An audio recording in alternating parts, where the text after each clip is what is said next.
Ariel qui va nous entretenir en fait sur le thème du nouveau manager ou nouvelle équipe. Commencer sur de bonnes bases. Ariel est leadership coach et facilitatrice et je la laisse se présenter beaucoup mieux que moi. En tout cas, moi, j'adore ce qu'elle fait. Je crois qu'on est en contact depuis pratiquement plus d'un an maintenant sur LinkedIn. Oui, tout à fait. Et oui. J'adore absolument ce qu'elle fait, ce qu'elle propose au quotidien et je vous laisse la découvrir et je crois que vous allez l'adopter comme moi. Alors déjà, je vois qu'on a quelqu'un dans le chat, un courageux, une courageuse. Alors, c'est Victoire qui nous dit qu'elle travaille chez ACF sur la base de cours-série. C'est dans quel pays? Ce serait bien que tu nous dises. Et qu'elle a 2 personnes qu'elle manage et il y a cela 6 mois qu'elle a commencé à manager. Donc, toute fraîche dans le management. Bienvenue à toi. Kousséri, c'est au Cameroun, à l'extrême nord du Cameroun. D'accord. Oui. Bienvenue, Victoire. Donc, je vais me présenter. Voilà, mais rapidement, parce qu'après, je veux un peu plus. Voilà. Je suis Ariel Lémoni, je suis en région parisienne et je suis coach en développement personnel. Je suis sophro-coach, j'utilise des outils de sophrologie dans mes coachings. Je ne sais pas si vous savez ce qu'est la sophrologie, mais c'est aussi un outil qui est basé sur la visualisation, sur la respiration et qui permet de gérer son stress de façon très efficace. Je suis aussi, donc je suis coach en développement personnel, je suis sophro-coach, je suis formatrice et je suis aussi, je fais aussi les bilans de compétences pour les personnes qui se posent des questions sur leur carrière, qui ont envie de changer. Et voilà, c'est déjà pas mal. Et pour parler de mon passé, puisque je suis dans cette fonction depuis 3 ans maintenant, donc j'étais salariée pendant plus de 3 ans. Du moins, il y a 3 ans, quand j'étais salariée, pendant plus de 15 ans, j'ai été moi-même manager. J'ai commencé en manageant une petite équipe de 5 personnes et j'ai terminé en ayant la responsabilité d'un service et en manageant donc 40 personnes, divisées en 3 équipes. Donc, j'étais aussi manager de manager.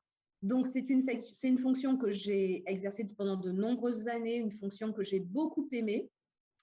Et je connais tous les enjeux, en fait, tous les enjeux que cela représente que de manager, toutes les difficultés, parce que ce n'est pas facile tous les jours et on va dans une… comment dire, c'est de moins en moins facile, même si c'est un très beau métier, parce qu'on est à une période où le management est vraiment en train de se transformer. Et donc, ça demande de la flexibilité, de l'adaptation. Mais ça reste, je trouve, un très beau métier. Voilà, pour me présenter. Beaucoup de casquettes, dit Mélanie. Ben oui, quelques-unes. Oui, parce que envie, justement, toutes ces casquettes, c'est aussi avec cette envie d'acquérir de plus en plus d'outils pour accompagner. Parce qu'on se rend compte que l'accompagnement nécessite de la remise en question et d'avoir des outils pour pouvoir bien aider les gens. On est tous différents, donc adaptés à la personne que l'on a en face pour lui apporter le meilleur, en fait. Donc, voilà. Je ne sais pas si vous voulez qu'on démarre. Marie-Claire, tu me dis, on démarre directement, on rentre dans le vif du sujet ou on attend encore un peu pour voir si d'autres personnes arrivent. C'est toi qui me dis le top. Ouvre ton micro, on ne t'entend pas. Ton micro est fermé. Je disais, il est 16h15, je crois qu'on peut commencer. Les autres vont nous rejoindre et il y aura le replay. D'accord, ok. Alors, dans ce cas, je vais commencer par vous partager ma présentation que je vous ai préparée pour ce sommet. Ah oui, je crois que, je ne sais pas comment je fais pour le mettre en plein écran. Ah, voilà. Donc, du coup, on va rentrer dans le vif du sujet. Nouveau manager, nouvelle équipe. commencer sur de bonnes bases. Et je pense que c'est quelque chose d'essentiel parce que si on ne commence pas sur des bonnes bases, on se met en difficulté et c'est plus difficile de récupérer une équipe quand les choses sont allées un peu de travers que de mettre en place tout de suite les bonnes bases, les bonnes habitudes. Quand on devient nouveau manager ou qu'on reprend une nouvelle équipe, on peut aussi avoir à gérer un passif dans l'équipe. Donc, c'est aussi quelque chose d'assez challengeant. Donc, est-ce que tout le monde voit ma présentation? Est-ce qu'elle se déroule bien? Dites-moi dans le chat si c'est OK pour vous, okay. Si vous voyez bien. C'est OK? OK. OK, super. OK. Donc, ce que je disais, c'est que… Merci. Donc, ce que je disais en introduction, c'est que être manager aujourd'hui, c'est un vrai défi. C'est un métier qui est rempli d'enjeux, de défis. C'est un métier qui, je dirais, malheureusement, ne fait plus rêver. Par exemple, il faut savoir qu'aujourd'hui, en France en tout cas, 54% des managers n'ont jamais demandé à être manager. Ils se sont trouvés, entre guillemets, parachutés manager. En 2021, c'est une étude de Indeed, 20% des cadres disent qu'ils n'ont plus envie d'exercer une fonction d'encadrement. Ça veut dire que le métier est devenu complexe avec plein d'enjeux et qu'il ne fait pas forcément rêver. Il faut savoir que c'est un métier qui évolue très vite. On est en 2022, mais il faut savoir qu'en 2022, on ne manage pas comme on manageait en 2017. Pourtant, ce n'est pas si loin que ça. Sachant qu'entre-temps est passé une pandémie avec des confinements, avec du télétravail, du management à distance qui n'est pas venu faciliter les choses. Et heureusement, il existe encore quelques courageux qui aiment ce métier et qui ont envie de l'exercer parce que c'est un très beau métier. À partir du moment où on est sur de l'humain, je trouve que c'est quelque chose de magnifique. Alors, c'est quoi aujourd'hui être manager et comment on fait pour avancer dans ce métier? Donc, du coup, j'avais prévu une page pour me présenter, mais je ne vais pas la refaire puisque je me suis déjà présentée. Donc, coach, sauf coach, on va passer. Oui, juste une précision, c'est que depuis 3 ans, en effet, que j'ai commencé… ah mince, comment je fais pour… ça va défiler un peu trop vite. Pour revenir en arrière. Oui, depuis 3 ans que j'ai commencé à accompagner. J'accompagne aussi bien les managers, mais j'accompagne aussi les femmes en coaching de vie sur l'amour, l'estime d'elles, parce que c'est quelque chose d'important. Et puis les managers, aussi bien dans le cadre de leur entreprise, mais aussi à titre privé, peuvent me contacter pour pouvoir être accompagnés sur la posture managériale. Et j'utilise différents outils que j'ai pu acquérir. Donc, ça avance, ouais. Les enjeux et les défis auxquels on est confronté quand on se retrouve à devoir gérer une nouvelle équipe, à une prise de poste, c'est à s'approprier déjà tous les enjeux des missions clés du management. Parce qu'on a des missions et on nous attend, en fait, on attend des résultats du manager. Et il y a beaucoup de défis et d'enjeux. Donc, le défi, ça va être d'apprendre à appréhender son poste avec sérénité, parce que plus on arrive à manager avec sérénité, plus on est efficace dans son management, à être clairement comprendre les attentes, ce que l'on attend de nous. Mais quand je dis ce qu'on attend de nous, ça peut être ce qu'attend de nous l'équipe, ce qu'attend de nous notre entreprise, ce qu'attend de nous notre manager, puisque là, quand on met quelqu'un, quand on acquiert, quand on arrive à être à un poste de management, il y a des attentes de tous les côtés. Et nous-mêmes, on a des attentes vis-à-vis de soi-même. C'est comprendre. C'est quoi les attentes? C'est définir une vision claire et surtout la communiquer à l'équipe. Si vous n'avez pas une vision claire, vous aurez du mal à communiquer une vision claire à l'équipe, elle aura du mal à vous suivre. Gardez le cap malgré les difficultés, parce qu'il y en a qui vont se présenter. Ce n'est pas un long fleuve tranquille. Il faut savoir favoriser la prise d'initiative, motiver. Il faut savoir apprendre à communiquer efficacement. Il faut être le garant de la politique d'entreprise, parce qu'en tant que manager, on représente aussi son entreprise. Et tout cela demande, bien sûr, donc, d'acquérir une certaine posture managériale. Et la posture managériale, c'est quoi? Alors, la posture managériale, c'est tout ce que vous êtes. Acquérir une posture managériale, c'est apprendre à fédérer plutôt que diffuser. Accompagner plutôt que surveiller. Apprendre à piloter. manager vous demande, vous avez des outils de pilotage, de suivi, on vous demande de les utiliser, de les remplir pour que l'entreprise puisse avoir des chiffres et pour savoir, vous remplissez un peu le baromètre de l'entreprise et de l'équipe. Vous devez apprendre à impliquer vos collaborateurs plutôt que de les exclure et faire adhérer plutôt qu'imposer. Parce que quand on essaie d'imposer, ça peut marcher au début, mais sur le long terme, ce n'est pas très porteur. Donc, l'objectif, c'est plutôt de faire adhérer les personnes de votre équipe à votre management, à votre sens, à votre projet. Vous avez en vous des atouts pour réussir cette mission. Et il faut que vous soyez conscient de vos atouts. C'est déjà que vous ayez une ouverture. Donc, vous avez la communication qui est un atout indispensable pour pouvoir réussir dans la mission. L'écoute active, écouter, c'est vraiment quelque chose de très important. Faire preuve d'assertivité et d'empathie. Et bien sûr, la base de tout, le respect. Juste pour redéfinir, on parle d'assertivité et d'empathie. Donc, l'assertivité, c'est la capacité à faire, adhérer à ses idées. J'ai mes idées, je les exprime, mais tout en étant dans le respect de l'autre. Pouvoir exprimer de façon claire, ses idées, son point de vue, mais toujours dans le respect de l'autre. Et l'empathie, eh bien, c'est réussir à se mettre à la place de l'autre. Ce sont deux choses qui vont être importantes pour vous en tant que manager pour pouvoir réussir. Les outils à développer, donc là, ce sont vos atouts qui sont vous, donc je vous ai présenté. Maintenant, il faut savoir que vous avez des outils. Les outils, et c'est ça en fait, je me souviens très bien quand j'ai pris mon premier poste de manager.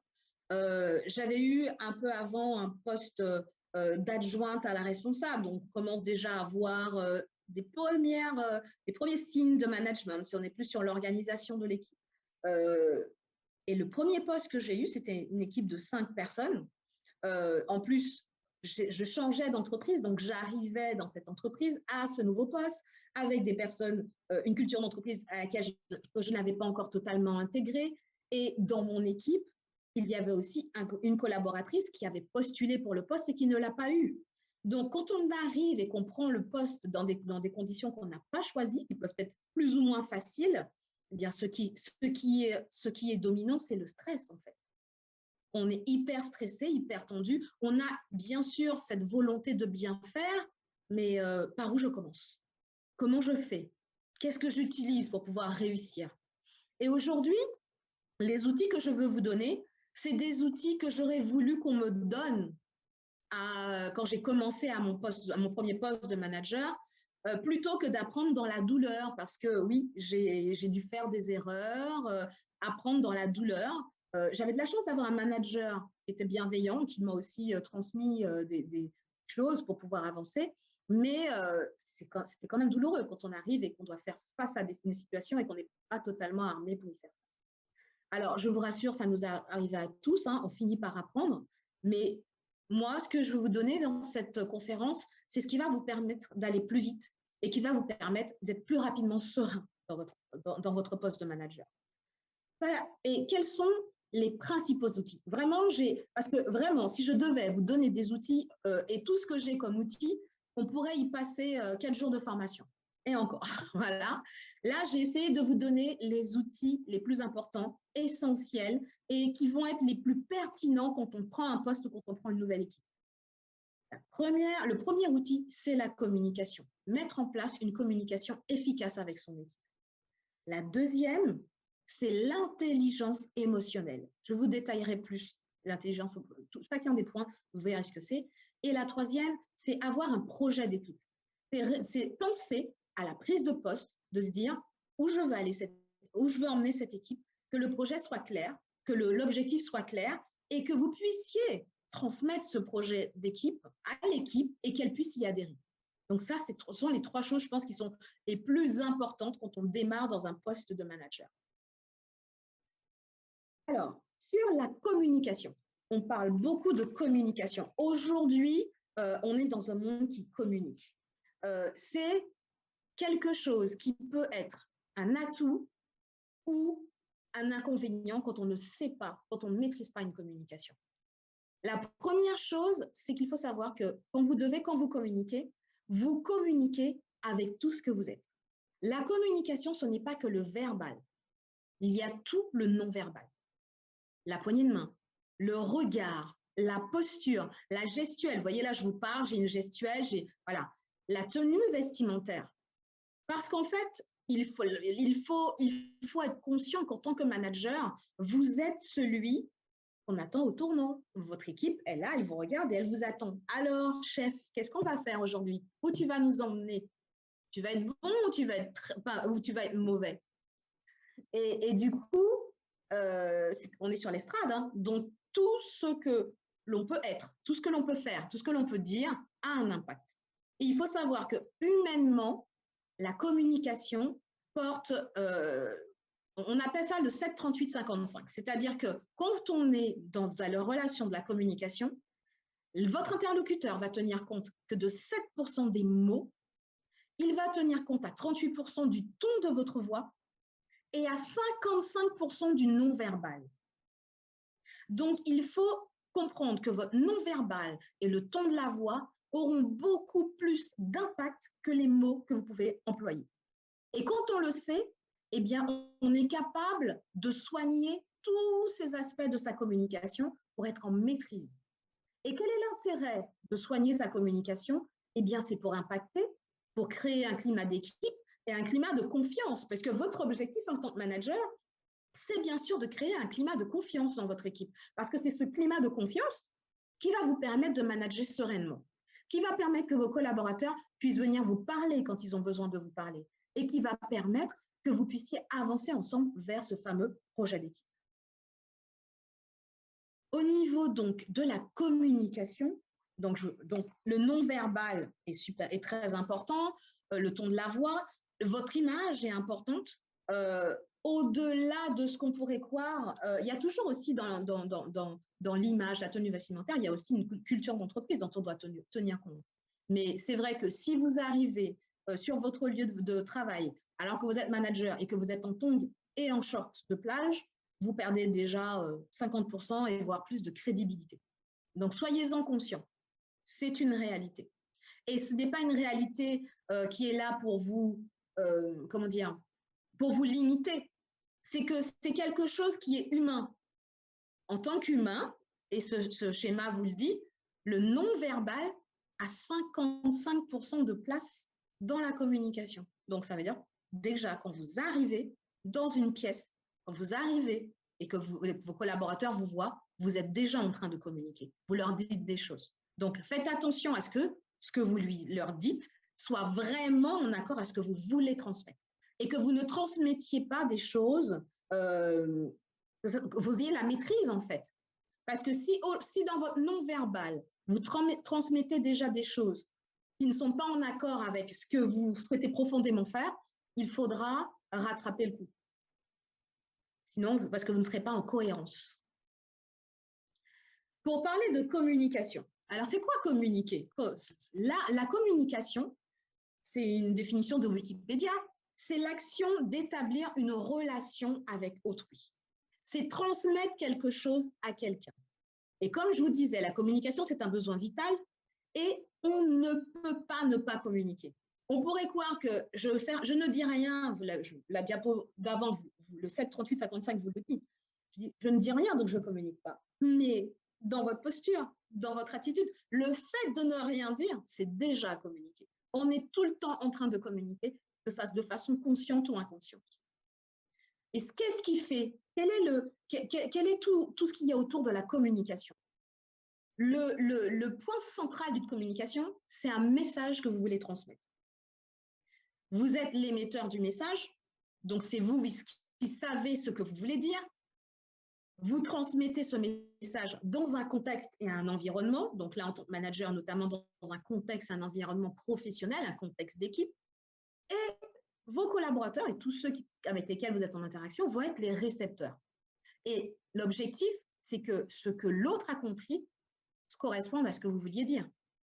Et c'est là qu'on voit qu'on communique, que le message est passé, que la communication est claire, parce que ce que je veux dire est le même que ce que l'autre a compris. Et il faut bien sûr vous rendre compte que ce que l'autre va comprendre de ce que vous lui direz sera aussi influencé, et pour beaucoup, par le contexte et par l'environnement. Si vous prenez un poste dans une équipe où vous remplacez un manager qui est un manager toxique, qui était un manager brimant, directif, où l'équipe n'était pas en confiance, vous allez arriver dans un contexte déjà difficile que vous allez devoir dépasser. Et pareil, si vous arrivez, comme ça a pu être mon cas dans mon deuxième poste, dans le premier poste dont je vous parlais. Imaginez, le premier poste, j'arrive, premier poste de manager, j'ai une équipe de 5 personnes, et dans mon équipe, je viens d'une autre entreprise, donc ils ne me connaissent pas, je ne connais pas forcément, ils connaissent eux mieux la culture d'entreprise que moi-même, et même la matière, puisque j'ai un nouveau métier pour moi. Et dans l'équipe, j'ai la personne qui avait postulé pour être à ma place.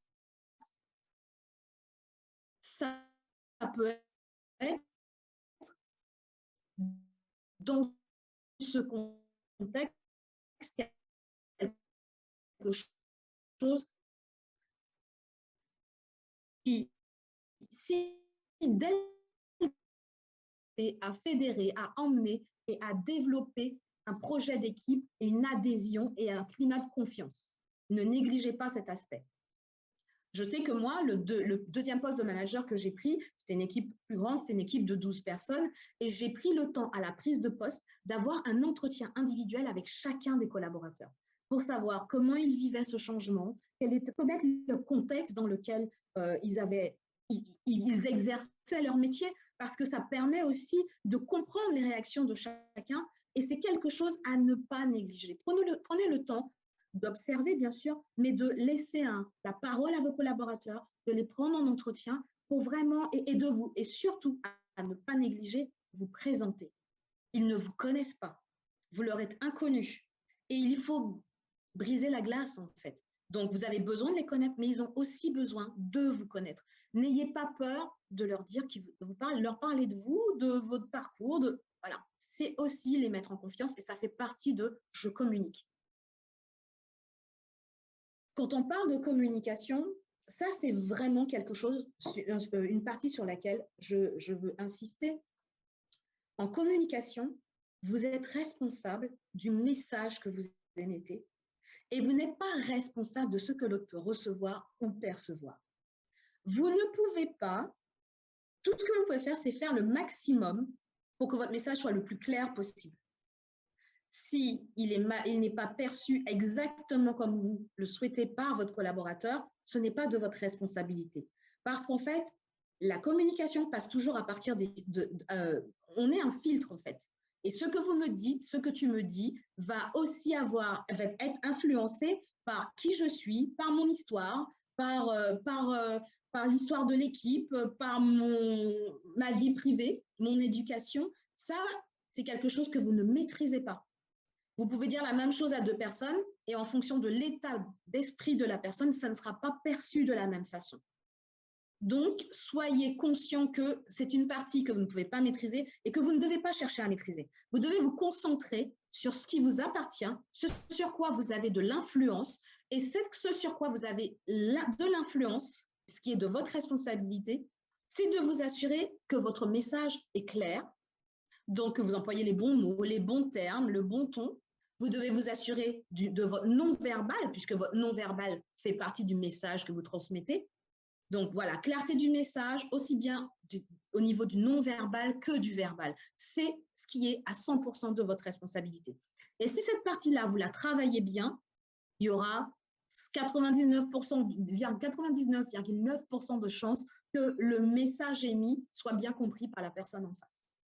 Et s'il le faut, n'hésitez pas à les vérifier, qu'ils soient bien compris. Mais votre responsabilité au départ, c'est déjà d'émettre un message clair.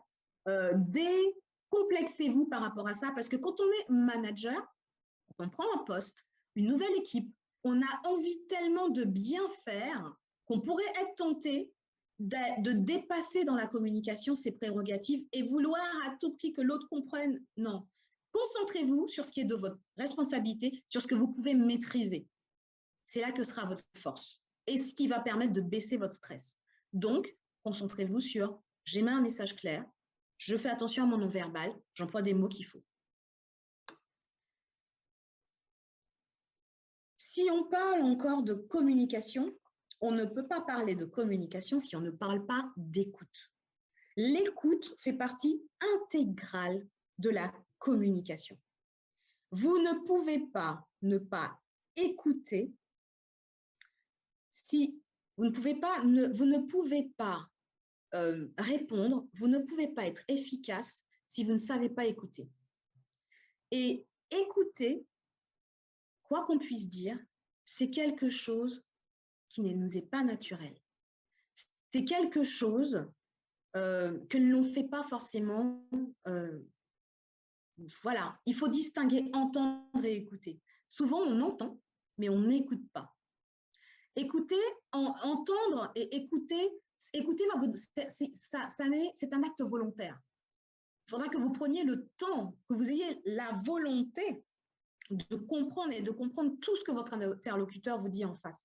Vos collaborateurs, si vous prenez le temps de les écouter, ils vont vous donner énormément d'informations qui vont vous permettre de les manager de la façon la plus efficace possible. Prenez le temps de les écouter. Impliquez-vous, ayez la volonté de les comprendre. Ça s'appelle de l'écoute active. Je donne toute mon attention à la personne que j'écoute. J'écoute en toute bienveillance, mais aussi j'accueille les ressentis, parce que quand quelqu'un communique avec vous, il n'y a pas que du verbal, il y a aussi du non-verbal.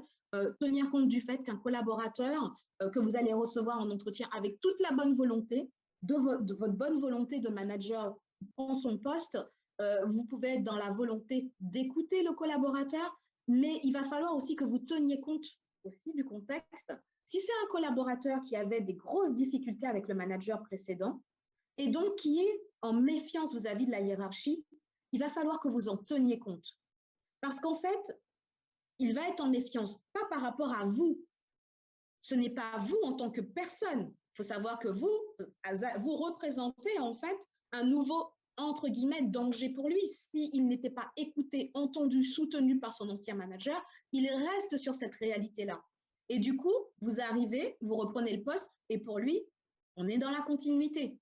Donc, il peut au départ, en effet, être méfiant. Il peut au départ, en effet, être fermé, ne pas vouloir trop vous parler, mais ça ne veut pas dire que les dés sont jetés et que vous ne pouvez rien faire. Il faut que vous puissiez observer et vous rendre compte que cette personne-là, vous aurez peut-être un travail particulier à faire avec elle parce qu'il y a de la confiance à faire renaître.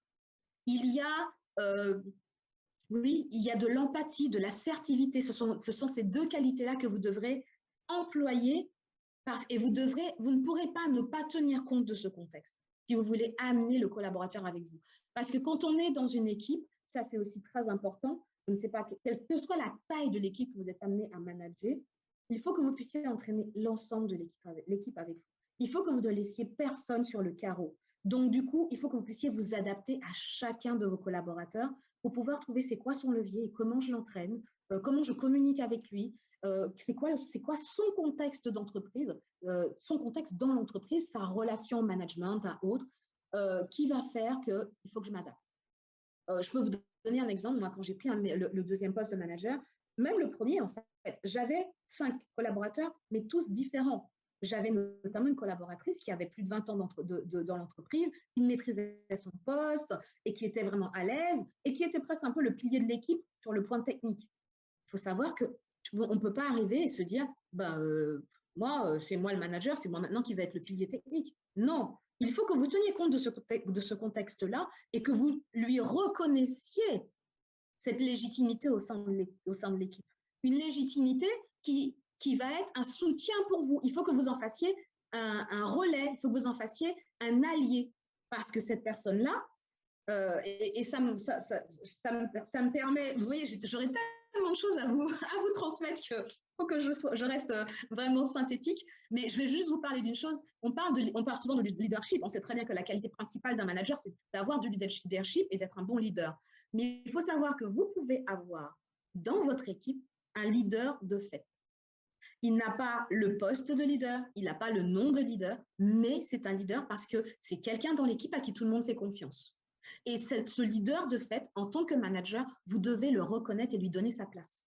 Ça ne veut pas dire lui donner votre place de manager, mais le reconnaître comme étant le leader parce que c'est lui, si vous l'avez, entre guillemets, de votre côté, si vous arrivez à le faire adhérer à vous, sans que vous ayez quoi que ce soit à faire, il va faire passer vos messages dans l'équipe. Par contre, si vous le mettez à dos, l'équipe, vous l'aurez à dos aussi. Parce que, de fait, dans l'équipe, il a ce rôle de leader. Et c'est quelque chose à ne pas négliger. Et comment vous y arrivez? C'est en écoutant ce qui se passe, en observant et en étant dans la communication, dans l'écoute. Ça demande des efforts, ça demande de la concentration sur ce que l'autre vous dit. Et quelque chose qui est très important dans la communication, c'est un outil formidable, c'est la reformulation. Quand vous allez être en entretien, en échange avec vos collaborateurs, n'hésitez pas à vous assurer que vous avez bien compris ce que vous dit votre collaborateur, votre interlocuteur, en reformulant. Alors, ça aura deux pouvoirs. Déjà, de vous assurer que vous avez bien compris ce que l'autre veut vous dire, et ça montrera à la personne en face tout l'intérêt que vous portez à ce qu'il vous dit. C'est un outil formidable. L'écoute active et la reformulation. En communication, ce sont des choses à ne pas négliger et à développer. Ça se travaille et on y arrive tous avec l'entraînement. C'est, je me tais, je me concentre vraiment sur l'autre. Et je ne pense pas, tiens, qu'est-ce que je vais faire ce soir pour dîner en rentrant du travail? Non, je suis concentrée, focus sur ce que m'ont dit mon collaborateur pour pouvoir entendre toutes les petites nuances, toutes les subtilités et être dans l'observation de son non-verbal. Ils vont me donner des indices sur comment je vais l'accompagner, comment je vais être le meilleur manager pour lui et comment je vais l'intégrer dans mon projet d'équipe. Tout ça, c'est la vertu de la communication. Et ça me permet d'enchaîner sur le deuxième outil dont je vous parle et qui est vraiment quelque chose de formidable, qui est l'intelligence émotionnelle. Alors, avant de continuer sur l'intelligence émotionnelle, j'aimerais bien savoir si vous avez des questions déjà sur cette partie d'écoute. Je ne sais pas quel schéma tu as choisi, Marie-Claire, si on fait les questions après, mais je trouve que c'est bien comme ça là de faire une pause. Tout à fait. En fait, chacun fait comment il le sent. Il y a des gens qui préfèrent les prendre à la fin, d'autres préfèrent les prendre progressivement. Donc, ça dépend de comment toi, tu le sens. Eh bien, moi, je le sens de les prendre progressivement parce que c'est bien qu'on puisse avancer sur le reste du sujet en étant sûr d'avoir tout clarifié. Donc, est-ce qu'il y a des choses, vous avez des questions? Est-ce qu'il y a des choses qui ne sont pas claires sur cette partie communication, écoute active, reformulation? N'hésitez pas. Moi, là, je suis prête à vous répondre. Donc, je vous écoute. Dites-le dans le chat, ouvrez vos micros. Et s'il n'y a pas de questions, à ce moment-là, je continuerai. Bon, apparemment, c'est très clair. Hein. Je suis ravie, apparemment. Apparemment, ma communication est claire. Voilà. Ah, attention, il y a une petite question. C'est clair. Bon, Mélanie dit que c'est clair. Ouais. Je vais te lire les commentaires comme ça. Les commentaires, c'est plus simple. Okay. Donc, oui. Mélanie dit que c'est clair, belle communication. Salomine dit c'est parfait. Voilà. Super. Alors, dans ce cas, on va pouvoir partir sur la deuxième partie. Et on va parler d'intelligence émotionnelle. C'est l'un des soft skills qu'on développe, donc une des compétences humaines, des capacités qu'on développe énormément aujourd'hui dans le management. On a dépassé la perception du management qui était je ne tiens pas compte des émotions, le fameux quand tu arrives au travail, tu laisses tes problèmes à la porte. C'est très bien que ça ne marche pas. Nous sommes des êtres d'émotions et quand on arrive, quel que soit l'endroit où on arrive avec ces émotions. Et vous, en tant que manager, il faut que vous en teniez compte. Ça peut être un formidable atout pour pouvoir manager. C'est quoi l'intelligence émotionnelle? On en parle beaucoup.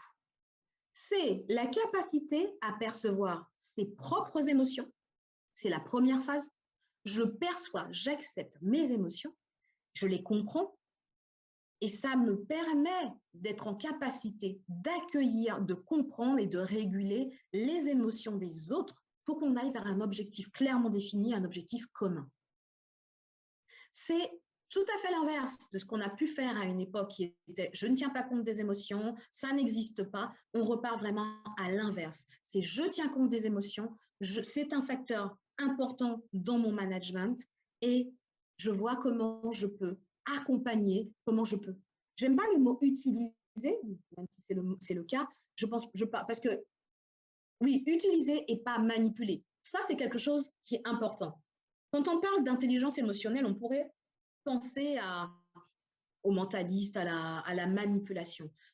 L'intention dans laquelle on utilise les choses, c'est ce qui fait le tout. Et là, vraiment, il faut que votre intention soit claire. L'intelligence émotionnelle, vous devez l'utiliser pour le bienfait de votre équipe, pour le bien-être de vos collaborateurs et pour le projet d'équipe que vous voulez mettre en place. Ça ne doit pas vous servir pour manipuler, entre guillemets, vos collaborateurs, parce que de toute façon, à un moment, vous en paierez les conséquences.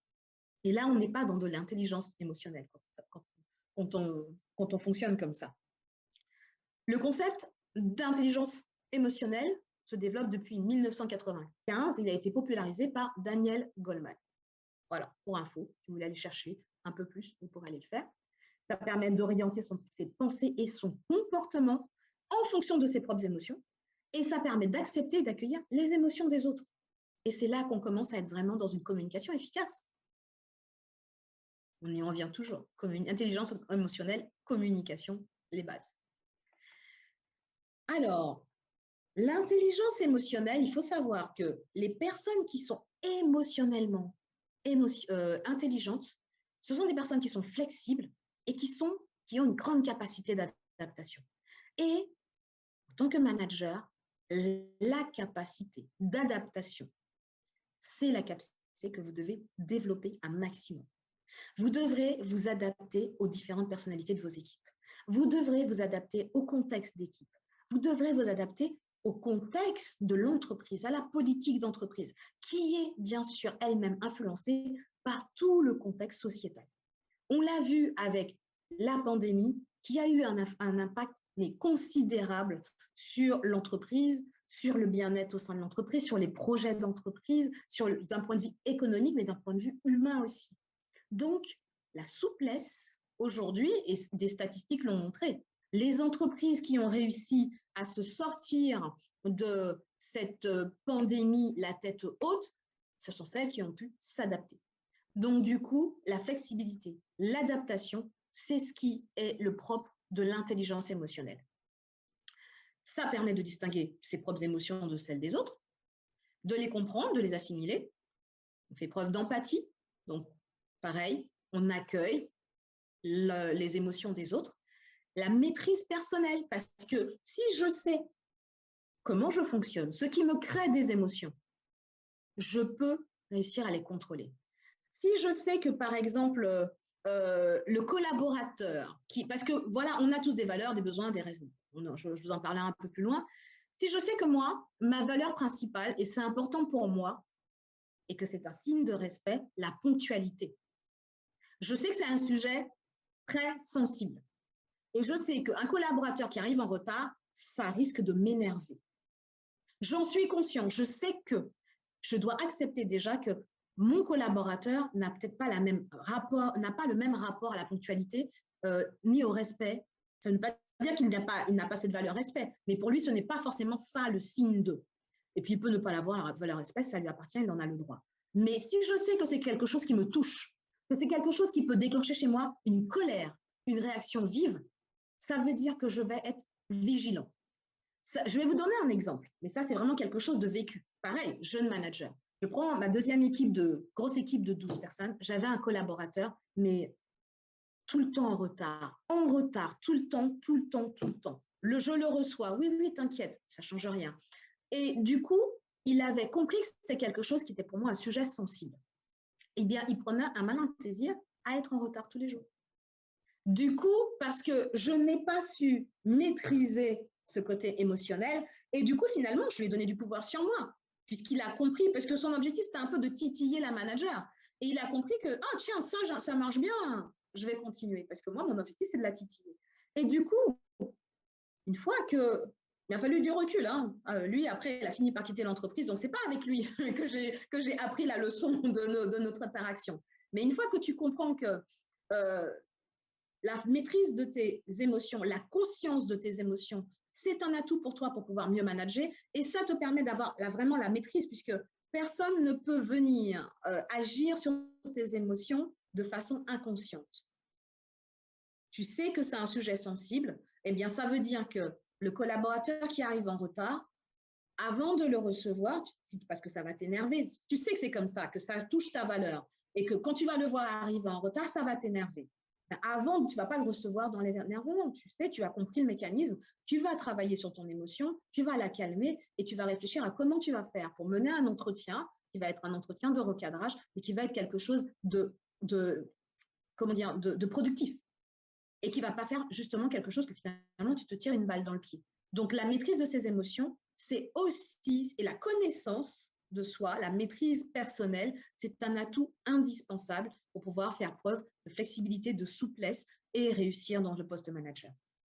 Ça permet aussi donc l'intelligence émotionnelle de créer du lien social, d'être en relation avec les autres, mais d'être sur le bon niveau de relation, le niveau de relation qui va être avec la bonne posture. J'ai une posture de manager, donc je vais être dans une relation avec toi qui va être dans mon rôle, ne pas me laisser dépasser. Voilà.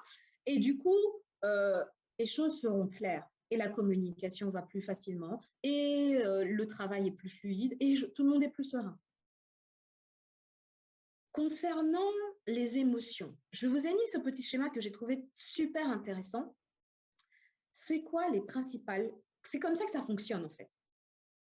Ce que je vis, un événement, une situation, une personne, provoque chez moi une pensée, une croyance qui sont liées à… Et puis ma pensée est liée à ma croyance, à mon éducation, à mon contexte du jour, à mes jugements, à ce qui est vrai pour moi. Ça crée une émotion. Donc c'est… tiens, l'occasion, c'est il arrive en retard. Ma pensée, c'est vraiment, il se moque de moi, il n'a aucun respect pour moi. La cause, l'émotion que ça me crée, c'est que je suis en colère. Et donc, du coup, j'ai un comportement qui va être approprié à ma colère. Donc, ça veut dire que je risque de parler un peu fort, d'être un peu ferme, peut-être même de l'invectiver en public. Et du coup, ça entraîne une conséquence qui peut être positive ou négative. Et si je l'invective en public, la conséquence, ça va être quoi? Ça va être que je perds en crédibilité, que mes collaborateurs peuvent se dire, mais qu'est-ce qui arrive au manager? Il ne sait même pas maîtriser ses émotions. Et du coup, c'est négatif pour moi. Par contre, si je sais que l'émotion, que cet événement va me créer une émotion, que c'est un manque de respect, mais que j'ai déjà analysé et que je suis capable de me dire, non, Ariel, ce n'est pas un manque de respect. Il n'a simplement pas la même valeur que toi. Pour toi, c'est un manque de respect, mais pour lui, ça n'a rien à voir. Donc, du coup, son intention n'était pas de te manquer de respect. Là, ça te permet de calmer l'émotion, de repartir, de changer cette émotion négative en une émotion positive, du coup, d'adapter un comportement. Ça ne veut pas dire que tu vas laisser passer le collaborateur qui tous les jours arrive en retard, mais tu vas pouvoir être plus objectif dans la façon dont tu vas gérer la situation. Tu vas pouvoir rappeler les règles. Il y a un règlement, il y a des horaires à respecter, on a un contrat de travail, tu as tous à respecter et ton contrat de travail te demande d'arriver à l'heure. Et forcément, quand tu as ce genre de communication avec ton collaborateur sur un problème de retard, tu es dans ton rôle. Et ça a une conséquence positive parce que les collaborateurs se disent c'est bien parce qu'elle ne le laisse pas faire ce qu'il veut, puisque moi, je suis à l'heure tous les jours et elle est dans son rôle de manager. Donc, vous voyez, l'intelligence émotionnelle qui me permet de gérer et de comprendre autrement mes émotions, ça m'a permis, quand je ne la maîtrise pas, cette intelligence émotionnelle, en partant du même événement où je me mets en difficulté, ou au contraire, même événement, mais j'ai travaillé mon intelligence émotionnelle et du coup, la conséquence, elle est positive. C'est ça, le cheminement, et c'est ça j'allais dire toute l'intelligence, mais bien sûr, toute l'intelligence de maîtriser l'intelligence émotionnelle.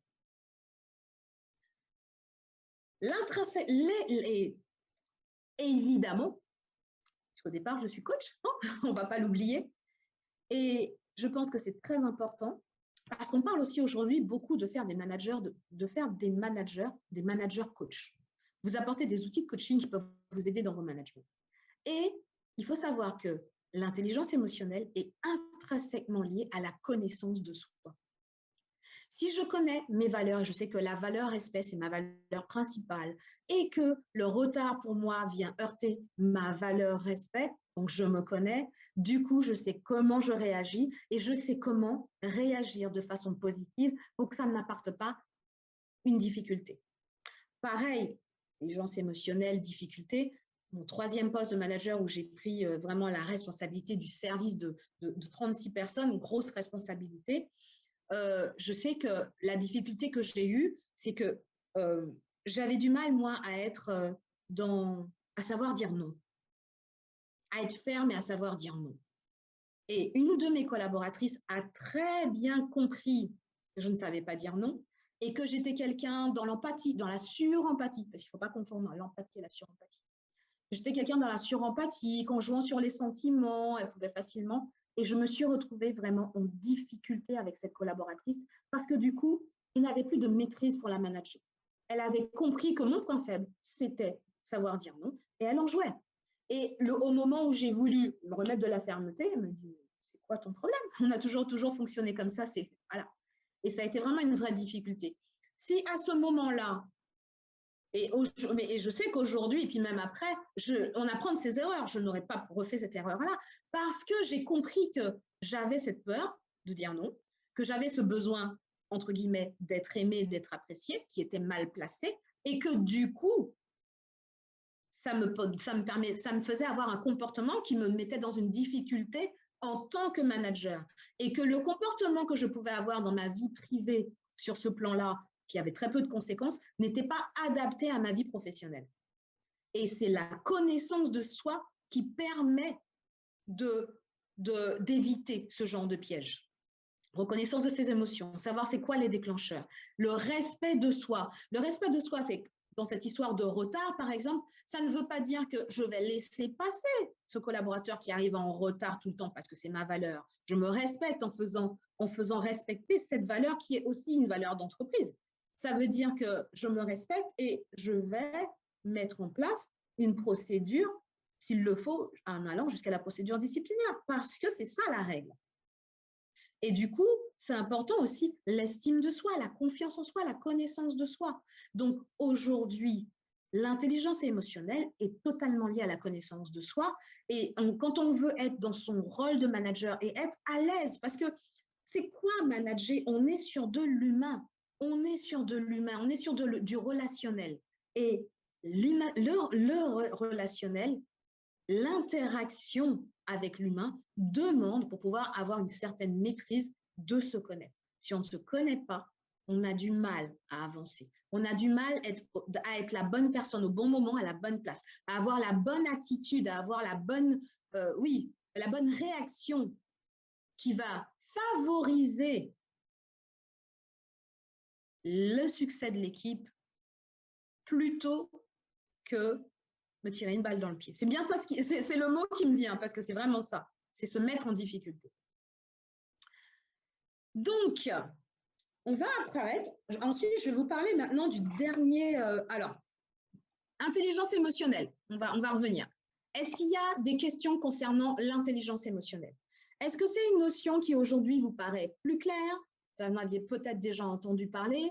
Est-ce que c'est quelque chose, est-ce qu'il y a des points sur lesquels vous souhaitez que je revienne, ou est-ce qu'on avance sur le sujet que je développe? Dites-moi.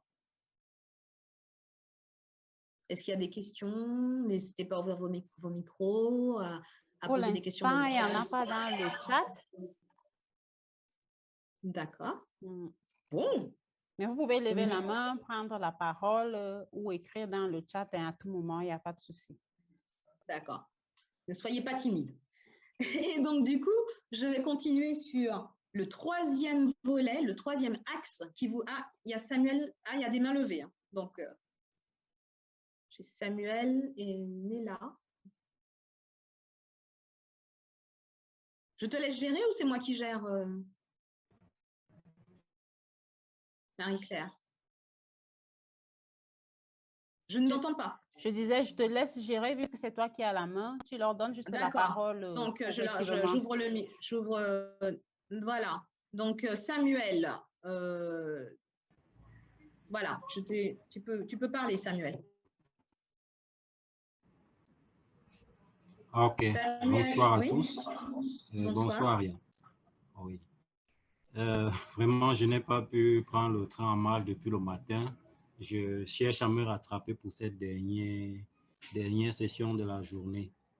Bon, sur ce dernier point, le point sur l'intelligence émotionnelle, dans le descriptif de tout à l'heure, en fait, je retrouve un peu votre ancienne personnalité, je la retrouve un peu en moi aujourd'hui, de comprendre que à un moment, lorsque on est en train de manager un staff, parfois dire non, lorsqu'on a créé des conditions, on a du mal à dire non. Ça devient parfois un peu difficile de créer l'inverse. Bon, c'est vrai que en regardant les différents éléments que vous avez présentés par rapport à ce concept-là, je comprends aujourd'hui certains éléments qu'il faille retoucher dans le management que j'opère au quotidien. Et parfois, vous savez, quand on crée cet environnement-là, à la longue, ça peut plutôt produire l'effet inverse lorsqu'à un moment on ne sait pas sanctionner quand il le faut, alors quand on ne peut pas interpeller et dire non quand il le faut. Donc, vraiment, je tiens à dire merci sur ce point particulièrement parce que pour moi, ça apporte un plus pour moi, en fait, dans mon expérience future. Merci. Merci Samuel. Donc du coup, c'est vrai que je vais rebondir sur ce que tu dis. Je me permets de te tutoyer sur ce que tu dis. Et c'est vrai que c'est pour ça qu'il m'a semblé important de mettre ce sujet dans cette conférence qui est Nouvel manager, nouvelle équipe. Pour réussir, c'est mettre en place les bonnes choses dès le départ. Si dès le départ, j'ai mis en place les bonnes choses, le bon contexte, que je peux dire non parce que j'ai pris l'habitude, bien sûr, je dis non à tout, mais quand il le faut, sans avoir de complexe par rapport à ça, c'est plus facile de le faire quand on a déjà mis en place le bon contexte, plutôt que quand on s'est déjà un peu savonné la planche et qu'il faut là rattraper les choses. C'est possible, ça se fait, mais c'est bien sûr bien plus compliqué. Donc, c'est plus intéressant que dès le départ de mettre les choses sur les bonnes bases. Et donc, du coup, il y a encore deux mains levées. Je vais laisser la parole à Nella. Bonjour tout le monde, merci beaucoup. Bonjour. Merci de me laisser la parole. Je n'ai pas pu malheureusement suivre tout dès le début parce que j'étais encore en réunion, mais c'est un sujet qui me passionne complètement et je voulais déjà dire merci de mettre en avant ce sujet car il y a beaucoup de personnes qui ne comprennent pas encore l'importance et la valeur de se connaître. Et quand on dit se connaître, c'est pas de façon superficielle, hein, c'est de se connaître, voir ce qu'il y a sous l'iceberg, hein, le fond. C'est notre histoire, c'est notre culture, notre religion, et de comprendre qu'on est tous différents, c'est très important, avec des réactions différentes au stress, mais on a aussi des points forts. On a aussi différents types de management qui sont associés à chaque type de personnalité. Moi, je suis spécialisée et certifiée dans le profilage de personnalité qui a été développé par un psychologue américain. Et c'est vrai qu'un manager ou une équipe, tout le monde devrait aujourd'hui être émotionnellement beaucoup plus intelligent ou en tout cas travailler sur cet aspect-là parce que c'est primordial. L'adaptabilité est devenue aujourd'hui le soft skill numéro 1. Et pour pouvoir être adaptable, il faut être émotionnellement intelligent. Donc, c'est un aspect vraiment à mettre en avant partout. Moi, je prône, je valide et chaque jour encore, j'apprends des choses et j'ai eu un parcours de connaissance de soi énorme qui a complètement changé ma vie et ma façon de voir les choses. Et je le souhaite vraiment à tout le monde et de rentrer de faire ce premier pas dans la découverte de soi parce qu'une fois qu'on arrive à se découvrir soi, on découvre mieux les autres et on accepte mieux les autres. Exactement. Et finalement, on bâtit de meilleures relations. J'ai jamais bâti autant de relations positives dans ma vie depuis que je me suis consacrée à ça. Et j'ai des retours exceptionnels aujourd'hui en tant que consultant achat au Luxembourg en mission. Tous les retours qu'on me fait se font autour de mon intelligence émotionnelle. Donc, c'est pour montrer à quel point cet aspect-là est au cœur de ce qu'on fait au quotidien, quoi. Peu importe le travail technique qu'on fait, l'intelligence émotionnelle, donc les soft skills, comme on dit, prennent le dessus. Voilà, donc je voulais partager ça, mon expérience avec tout le monde. Merci beaucoup. Merci beaucoup, Nella. Et c'est vrai, ce que tu dis, c'est essentiel. Et je dirais même au-delà, là, on est dans un sommet, on parle de management, on est sur du professionnel, mais l'intelligence émotionnelle, c'est dans tous les domaines de votre vie que ça va vous permettre de bâtir des relations beaucoup plus... Mais c'est tellement vrai ce qu'elle dit, Nella, dans son témoignage, c'est que ça vous apporte une sérénité dans votre relation aux autres. Et ça n'a pas de prix. Et ça vous permet donc du coup d'avancer dans vos fonctions droit dans vos bottes. Je me connais, je m'estime, je connais ma valeur, je connais aussi mes points faibles. Et donc du coup, je suis vigilante et je travaille à les améliorer. Et ça, il n'y a pas de secret aujourd'hui. Je vais laisser la parole à Mélanie qui a levé la main. On t'écoute, Mélanie.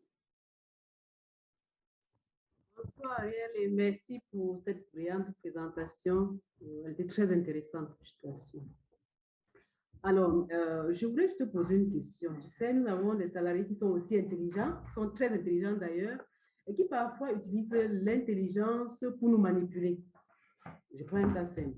Vous avez un salarié qui commet une faute. Lorsque vous venez vers la personne, peut-être pour faire un recadrage, la personne utilise ses émotions pour justifier la faute. En fait, je n'ai pas fait ci parce qu'à la maison, j'ai tel problème, voilà, j'ai eu des problèmes avec mon mari. C'est vrai qu'on ne dit pas de laisser les problèmes à la maison, mais il faut quand même savoir faire la part des choses. Mais malheureusement, il y a des salariés qui utilisent ces émotions-là pour ne pas faire ce que vous demandez ou encore vous mettre en difficulté. Comment est-ce qu'on fait face à ça? Comment faire pour que on puisse avoir cet équilibre, en fait, équilibrer l'émotion du salarié? Je ne sais pas comment utiliser le mot, il y a quelque chose qui m'a, mais je ne sais pas comment. Je comprends ce que tu veux dire, Mélanie. Voilà.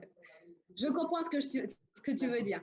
Mais moi, j'ai envie de t'inviter à te poser une question, Mélanie. Oui. Qu'est-ce que ça réveille chez toi quand cette employée te parle, qu'elle exprime, que tu as l'impression qu'elle ressent, qu'elle utilise ses émotions pour te manipuler ou pour avoir... Parce qu'en fait, c'est toujours une question d'interprétation et c'est toujours se demander qu'est-ce que ça réveille chez moi? Déjà de 1. Donc, si c'est quelque chose c'est que ça te touche, il y a quelque chose que ça réveille chez toi. Ça, c'est à réfléchir et à gérer pour que tu puisses après gérer la situation avec beaucoup de prise de recul. Tu vois? Donc, premier point. Deuxième point, est-ce que c'est quelque chose de récurrent chez cet employé? Parce qu'il faut savoir qu'on a tous des vies et en effet, il peut arriver à des moments où on est un peu plus sensible, un peu plus, parce qu'on a des moments de notre vie privée où on a plus de difficultés et où forcément à ce moment-là, les choses prennent une autre dimension. Si ce n'est pas quelque chose de récurrent et que tu as vraiment l'impression que c'est quelque chose que cet employé utilise, n'hésite pas à lui dire. En toute bienveillance, c'est surtout ça en fait, c'est que tu choisisses déjà, que tu aies déjà analysé qu'est-ce que ça réveille chez moi. C'est comme moi avec mon collaborateur qui arrivait tout le temps en retard, j'avais compris que ça réveillait chez moi quelque chose parce que ça touchait ma valeur. Mais une fois que j'ai compris ce qui se jouait chez moi, j'ai pu mettre de côté l'émotionnel pour pouvoir gérer la situation de façon plus objective. Donc, du coup, une fois que tu auras géré c'est quoi que ça réveille chez toi, après, objectivement, c'est recevoir ton collaborateur ou ta collaboratrice et lui expliquer que, OK, tu peux comprendre qu'il y ait des situations particulières, une circonstance particulière, mais qu'il y a aussi des engagements. Lui rappeler quelle est la conséquence de son retard sur le reste de l'équipe ou sur le travail ou quoi. C'est lui expliquer les choses, lui faire comprendre que tu peux lui parler de tes émotions, ça te dérange, que c'est difficile, que ça te met en difficulté vis-à-vis des autres de l'équipe, de la direction. La sincérité, il n'y a aucun problème avec ça. Ce n'est pas un signe de faiblesse. Hein. Tu exposes les choses et du coup, tu autorises l'autre aussi à être sincère quand tu es sincère. Et il ne faut pas confondre, je suis sincère et je te fais des confidences, c'était ma copine. Il faut savoir vraiment poser la limite. Je te dis de façon simple ce que je ressens. Ton retard me cause un problème, ça me crée une émotion qui est du stress, parce que derrière, je dois gérer ton retard, je dois gérer les relations avec tes collègues et mon directeur. Je te donne un exemple.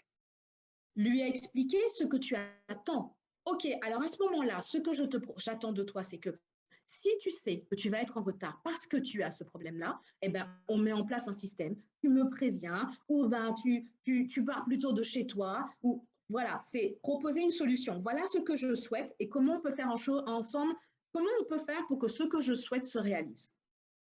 Et lui montrer quelles seraient les conséquences positives si elle appliquait ça. C'est-à-dire, si tu as cette difficulté, tu sais que tu vas être en retard. Si tu m'appelles pour me le dire avant, ça me permettra de gérer ton retard. Et du coup, ça te permettra que quand tu arrives, tu n'aies pas encore à gérer le stress du fait que je ne sois pas au courant de ton retard.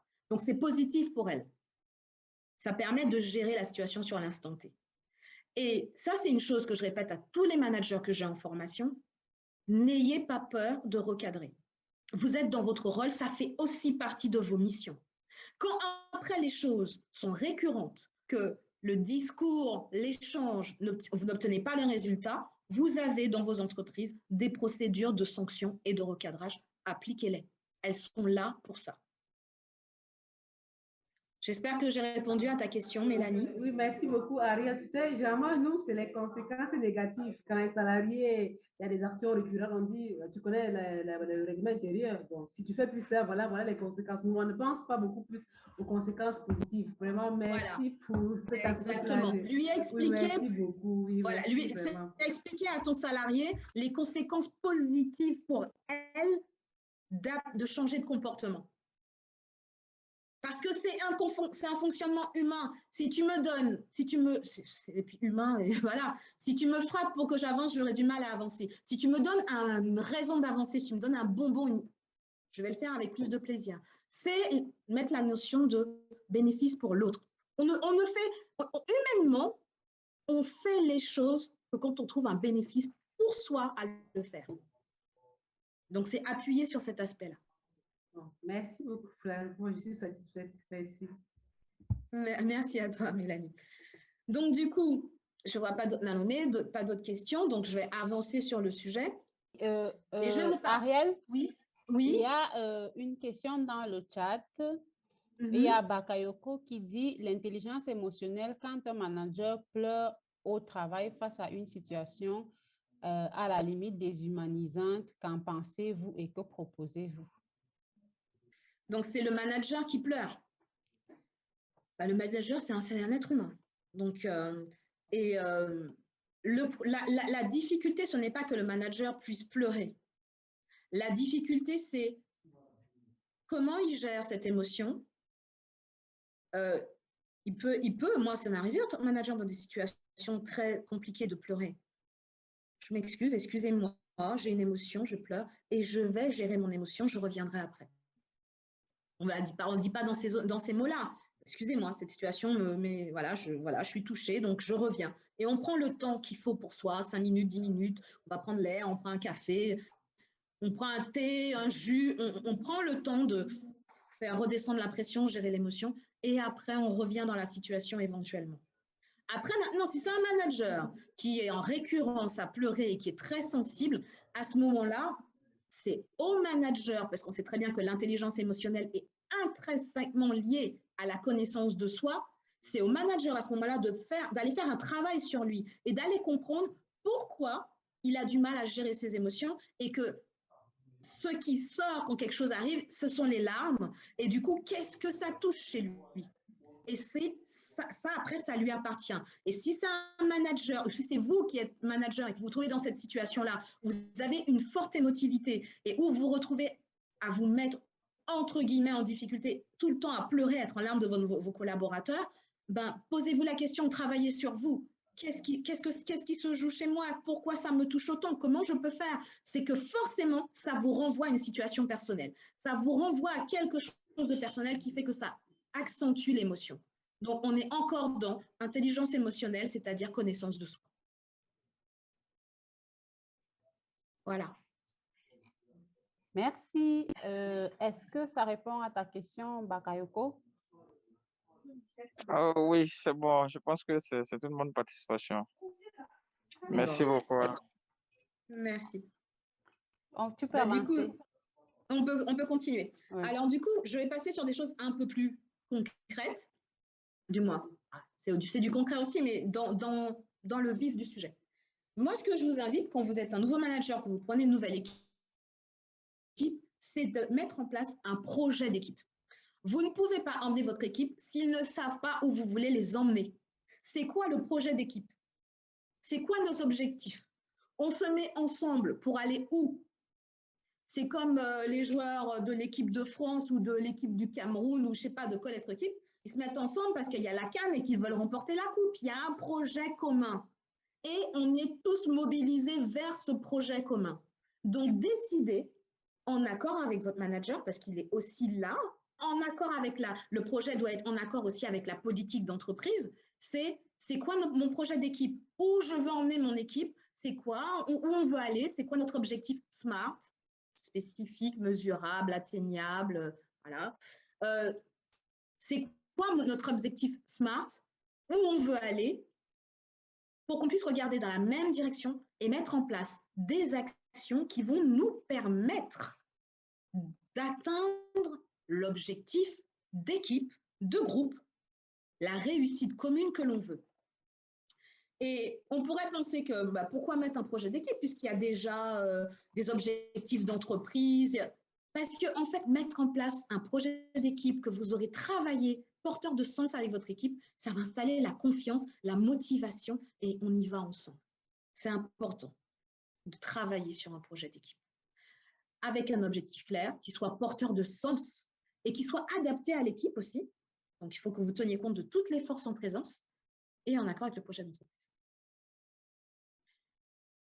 Ça doit porter pour des objectifs. Et votre projet d'équipe, il doit porter sur des objectifs de savoir-faire, d'objectifs chiffrés, un résultat à atteindre, un chiffre d'affaires, je ne sais pas, un nombre de clients satisfaits, tout ce que vous voulez, mais aussi sur des objectifs de savoir-être. On va mettre en place au sein de l'équipe de la solidarité, on va mettre en place une sorte de respect, une sorte de charte. Moi, je sais que je l'ai fait dans les équipes que j'ai managées. Qu'est-ce que va être notre projet? On peut mettre en place une charte, c'est-à-dire des règles communes auxquelles on décide d'adhérer et qui va être notre signe distinctif, qui va nous permettre d'avancer ensemble. Le savoir-être dans un projet d'équipe, c'est quelque chose de fondamental. Votre projet d'équipe aussi doit être clairement exposé à l'équipe. L'équipe doit savoir exactement où vous les emmenez, quels sont les points d'étape, quelles actions ils ont à faire pour réussir à l'atteindre. Et ce que je vous invite à faire, c'est d'associer l'équipe à l'élaboration du projet d'équipe.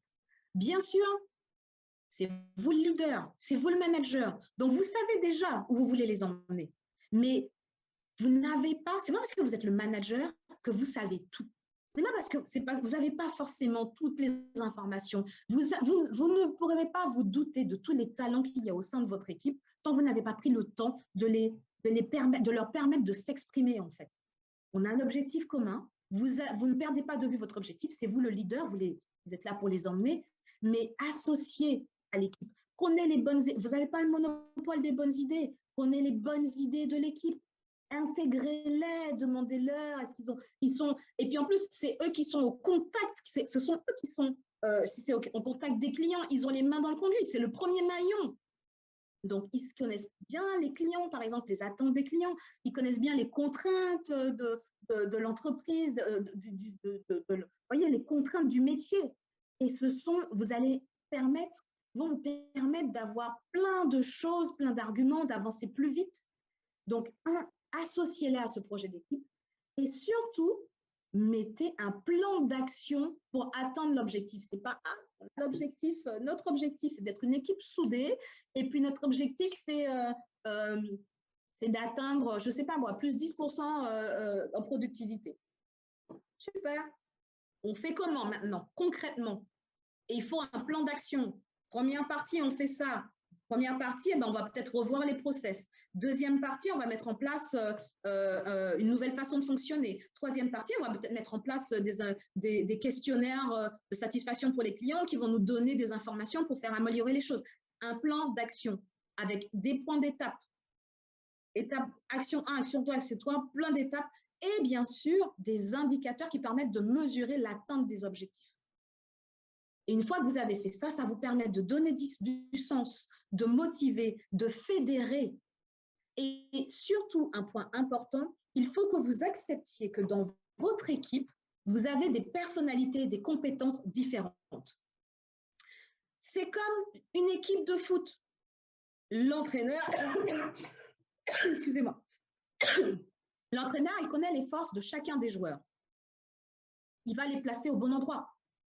Il ne va pas mettre un ailier au centre. Voilà. Il sait quel est le point fort de chacun et il va mettre chacun à la bonne place pour que toute l'équipe soit dans la réussite. Donc, vous devez aussi observer, écouter vos collaborateurs pour repérer quelle est la bonne personne à qui je vais confier telle mission, telle partie du plan d'action pour qu'on fasse ensemble, on avance. Et ça peut être aussi, celui-là dans l'équipe, il a un savoir-faire. Pourquoi je ne me permettrai pas de former les autres à son savoir-faire? C'est à vous de repérer ce genre de choses. Et donc, vous aurez deux actions. Vous aurez deux résultats positifs. Vous aurez un savoir-faire qui va être diffusé dans l'équipe. Et en plus, vous aurez un collaborateur qui va être valorisé parce qu'il permet de transmettre. Et surtout, c'est stratégique parce que s'il était le seul à avoir le savoir-faire, demain, il n'est pas là. Vous faites comment? Ça vous permet aussi que le savoir-faire soit plus équilibré et vous sécurisez aussi votre équipe. Donc, en tant que manager, vous êtes le chef d'orchestre, vous êtes le coach de l'équipe et c'est à vous d'observer, de regarder, de mettre en place les bonnes choses pour que chacun arrive à ce projet d'équipe. Je ne vous dis pas que ça sera facile tous les jours. Je ne vous dis pas que vous n'allez pas rencontrer de difficultés. Mais quand vous partez dans cette optique-là et qu'il y a un sens, il y a une direction et il y a un projet commun, c'est beaucoup plus facile après de gérer les petits couacs, les difficultés. Les choses sont plus claires en fait. Vous devez amener de la clarté dans votre équipe. Il faut que vos collaborateurs puissent ne pas avoir de stress sur qu'est-ce qu'on attend de moi et où je vais et qu'est-ce que je dois faire. Si c'est clair, vous avancerez beaucoup plus vite avec votre équipe. Donc, le projet d'équipe, quand vous prenez une équipe, pensez-y. Qu'est-ce que je vais mettre en place? Où je veux aller? Et du coup, qu'est-ce que j'utilise? Et qui j'associe? Et comment je fais? Et comment je gère les forces en présence? Donc ça, c'est important. Dernier point sur le projet d'équipe. Je le dis toujours à tous les jeunes managers que j'accompagne, vous n'êtes pas seul.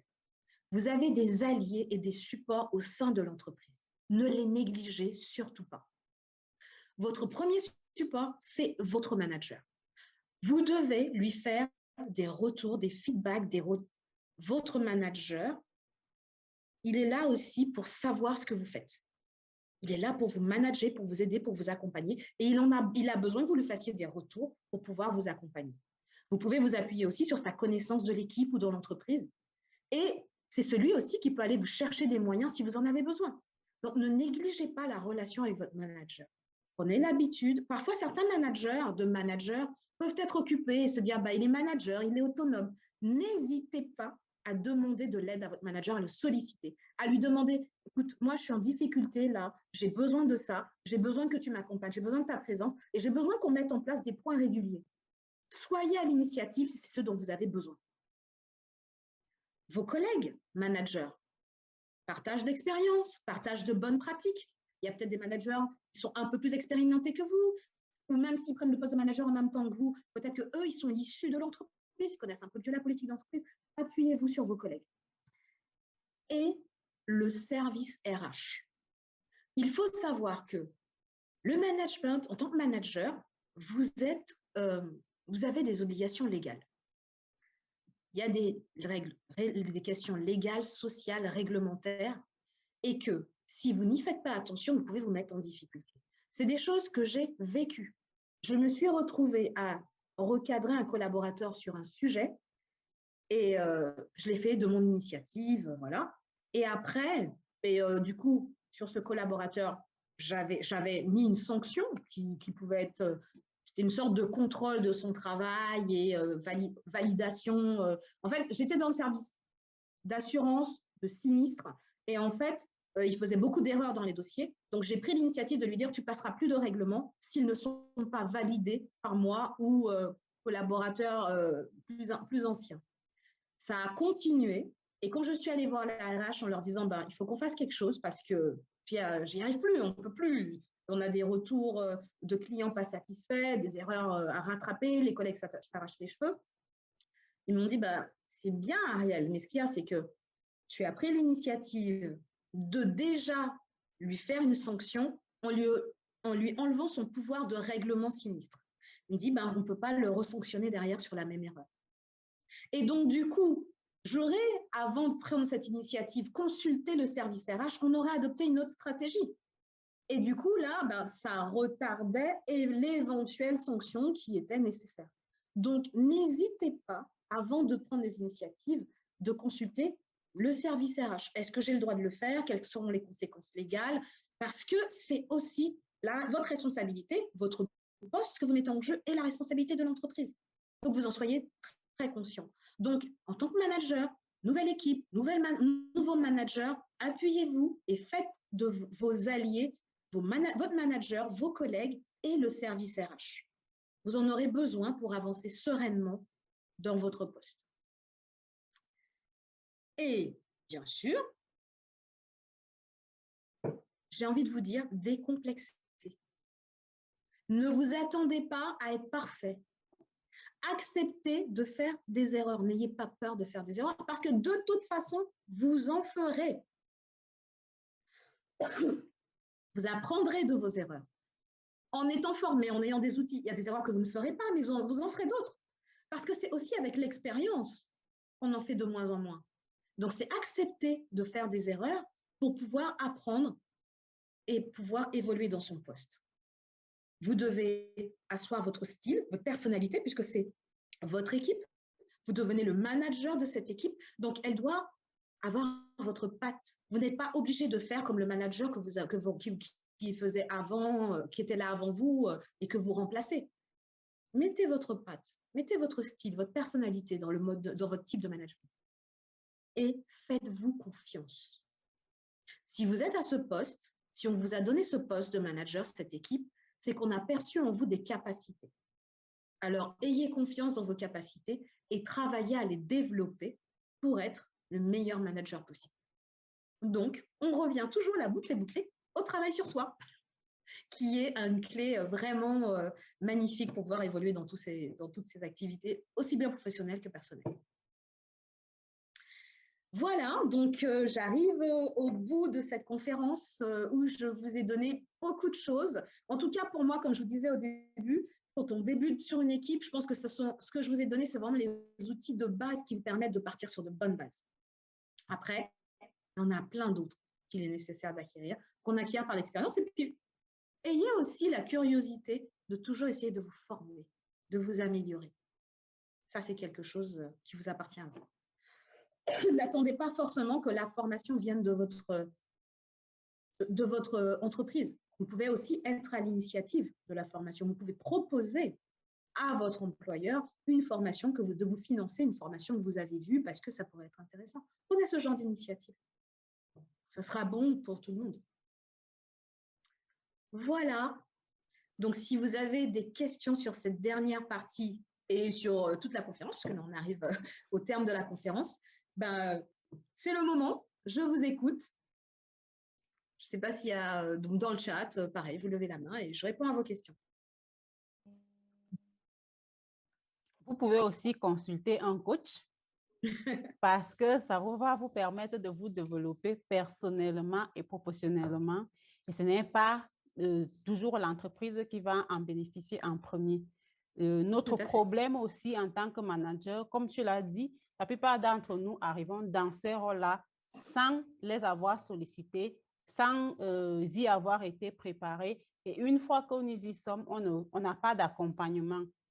Oui, vous êtes manager et c'est votre responsabilité en tant que manager, bon, de conduire cette équipe-là, en fait, à l'atteinte des résultats et de leur permettre de fonctionner en bonne intelligence. Vous pouvez prendre l'initiative de vous former ou de consulter ou de prendre un coach pour vous aider à mieux assurer votre rôle. Au sein de l'entreprise, vous allez voir la différence. L'entreprise va en bénéficier. Vous allez en bénéficier en premier lieu. Votre équipe va en bénéficier. Vous pouvez également, ça peut également vous permettre de grandir, d'évoluer ailleurs au sein de l'entreprise ou ailleurs. Le premier bénéficiaire, en fait, c'est vous-même. Tout à fait. Là, je rebondis et c'est vraiment, je pense que c'est une habitude, c'est quelque chose, c'est prendre la responsabilité de son destin, en fait. Et aujourd'hui, on doit tous prendre la responsabilité de ce qu'on veut être.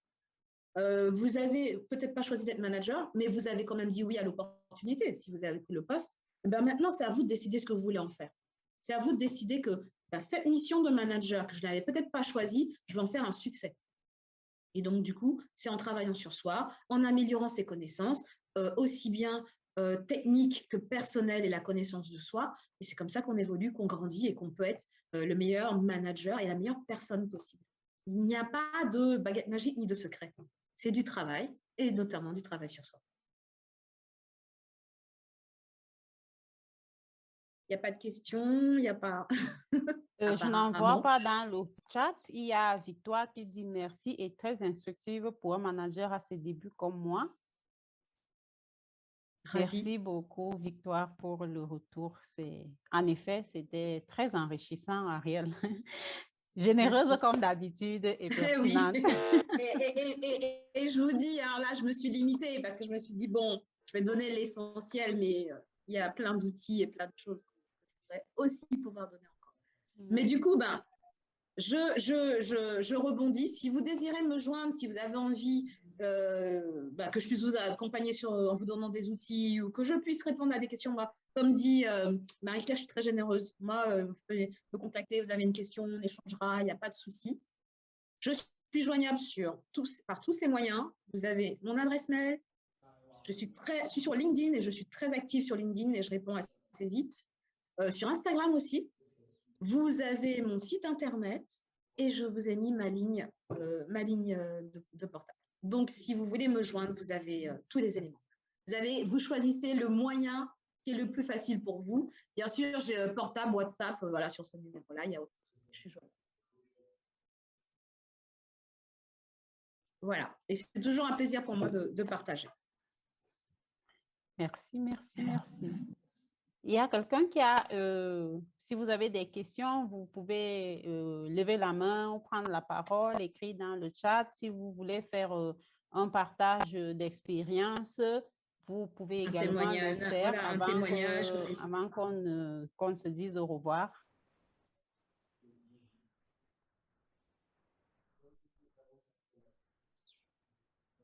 Il y a Salomine qui dit merci beaucoup, ce fut très instructif. Pierre qui dit merci pour le partage. Bakayoko, merci beaucoup. Esti, très enrichissant, merci.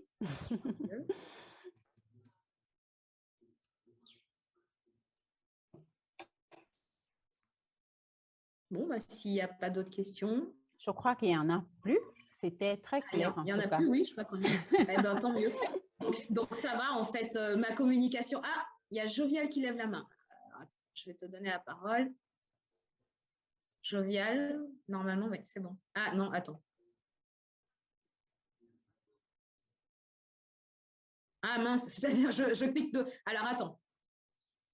Là, je te donne la parole, normalement. Vous m'entendez? Oui, ça y est. D'accord. Bonsoir Ariel, bonsoir à tous. Bonsoir Jovial. Généralement, aux différents webinaires, j'aime rester muet, écouter. Et là, comment dire, je suis waouh. Et je veux simplement dire merci parce que nous autres, nous sommes arrivés comme ça à des postes de responsabilité sans mode d'emploi. Et ma foi, ce n'est pas facile. Et on est pris par les vagues. On essaie de naviguer comme on peut et ce n'est pas toujours facile. En fait, il n'y a rien à dire. C'est un grand remerciement. Et puis, je pense que je vais beaucoup rester en contact avec vous pour apprendre de vous. Ben, merci, Jovial, c'est avec plaisir. Et c'est vrai que je me permets de te tutoyer, tu as dit quelque chose d'important, notamment… Il n'y a pas de souci. Pardon? Il n'y a pas de souci. D'accord. Ok, avec plaisir. C'est vrai qu'à une époque, manager était un choix et c'était waouh, j'ai réussi ma carrière parce que je suis devenue manager. Mais vu les difficultés de l'évolution, je dis les difficultés, mais c'est surtout les évolutions dans les relations humaines. Aujourd'hui, manager fait un peu peur parce qu'on est dans une phase de transition et d'évolution. Il faut changer, on est vraiment dans une phase de changement de la vision du management et de la façon dont on manage. Et donc, du coup, j'ai envie de vous dire à tous les managers, mais bravo, parce que là, en fait, on est en train d'essuyer les plâtres, on est en train de préparer du management de qualité pour les prochaines générations et j'espère que nous aussi, on va pouvoir, en tant que manager, le vivre, ce changement managérial et le management de meilleure qualité. Et c'est vrai qu'aujourd'hui, on est dans la vague, dans cette phase de transition qui fait que c'est compliqué parce qu'il faut changer les mentalités, il faut changer la façon de faire et ça demande, comme tout changement, du temps, de l'acceptation, de la remise en question. Donc, c'est pour ça que j'ai voulu terminer sur cette où je vous disais, cette diapositive où je vous dis, faites-vous confiance parce que ne serait-ce que le fait que vous soyez présent à cette conférence, c'est que vous avez la volonté d'être de bons managers. Et ce n'est pas quelque chose qui anime tous les managers parce que certains ne se rendent même pas compte qu'ils ne sont pas bons.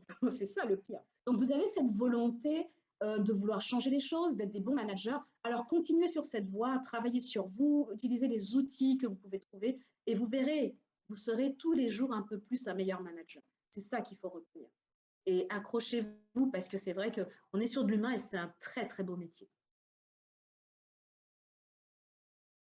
Absolument. C'est un très bon métier.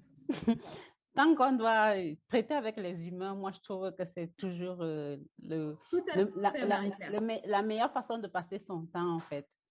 Et donc, on a, je crois, Pierre qui dit savoir entretenir de bonnes relations avec les autres, c'est en grande partie savoir gérer leurs émotions. Je retiens cela. Et Victorine, merci pour la présentation instructive. C'est un réel plaisir de vous avoir écouté. OK, merci beaucoup. Sylvie, je voudrais vraiment être bon manager, je me connecte à vous. Je t'encourage vivement, tu en gagnerais beaucoup. En tout cas, moi, c'est un vrai régal. Bertrand dit qu'il a une question. Il manage une équipe de 2 ménagères depuis près de 2 ans. Du coup, côté projet d'équipe, il avoue qu'il galère un peu. Comment mettre sur pied un projet qui soit motivant pour les staffs comme cela?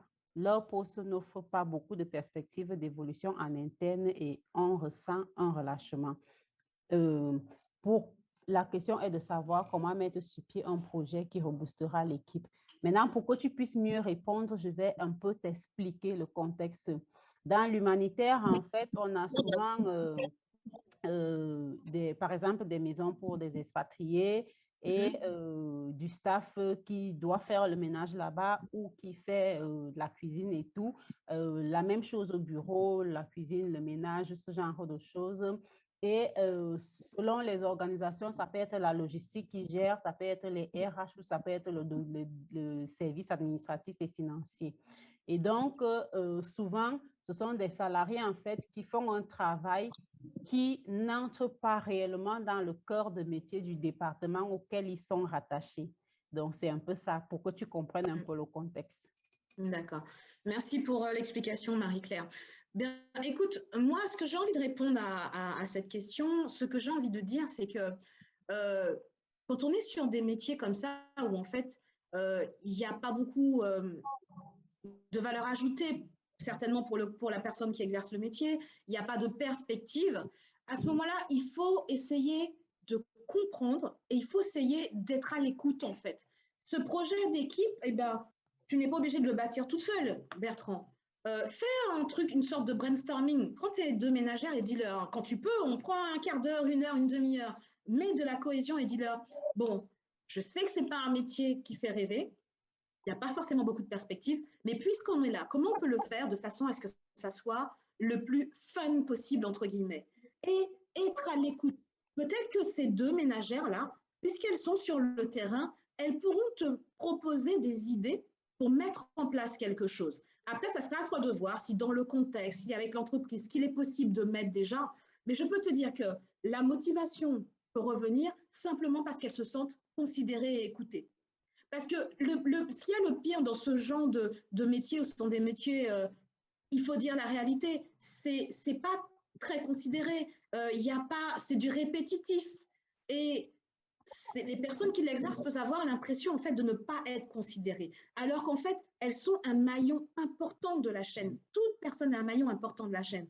Donc, c'est remettre ce sens d'importance, leur faire comprendre que, OK, peut-être que toi, tu fais juste le ménage. Tu as l'impression que c'est juste le ménage. Mais s'il n'est pas fait, c'est les conséquences. Et peut-être au contraire positif. S'il est bien fait, tu te rends compte, on aura des bons retours. C'est trouver qu'est-ce que je peux mettre en place. Et la première chose, c'est peut-être remettre en place du dialogue avec ces personnes. Sur le terrain, elles ont certainement des choses qu'elles ont envie de voir mettre en place pour faciliter leur travail. Et ne serait-ce qu'être écouté, ça peut faire la différence énorme sur la motivation. Et essayez ça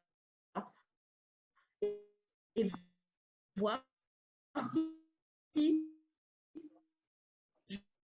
justement, est-ce qu'il y a d'autres questions? Est-ce qu'il y a d'autres personnes qui... Ah,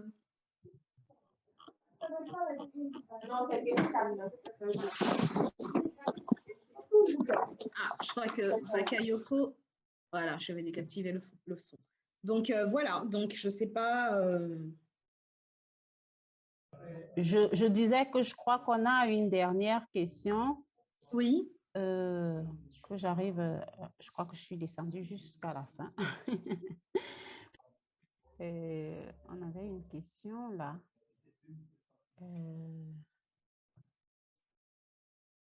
OK. J'enregistre avec un gros merci l'idée du projet d'équipe et vais davantage y travailler désormais. Et Ariel, que conseillerais-tu à un manager qui fait face à un membre d'équipe qui n'adhère pas vraiment au projet d'équipe, quand bien même ce manager travaille avec les membres de son équipe pour les amener à s'approprier le projet et à développer leurs capacités pour la réalisation des objectifs que l'équipe s'est donnés? Alors, j'avoue que je n'ai pas tout compris là.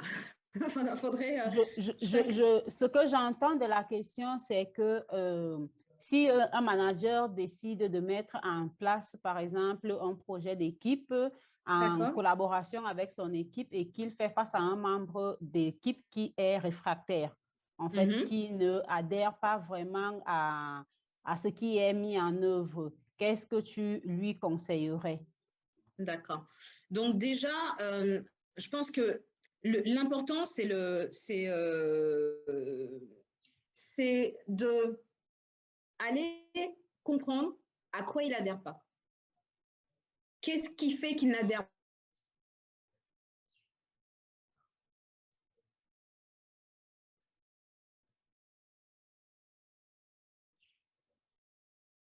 pas? Qu'est-ce qui... Excusez-moi. qu'est-ce qui dans le projet, pardon, n'a pas de sens pour lui. Ça peut être une option. Ou on peut aussi être sur le collaborateur, et on en a, qui est « je dis non à tout ». On en a, ça arrive.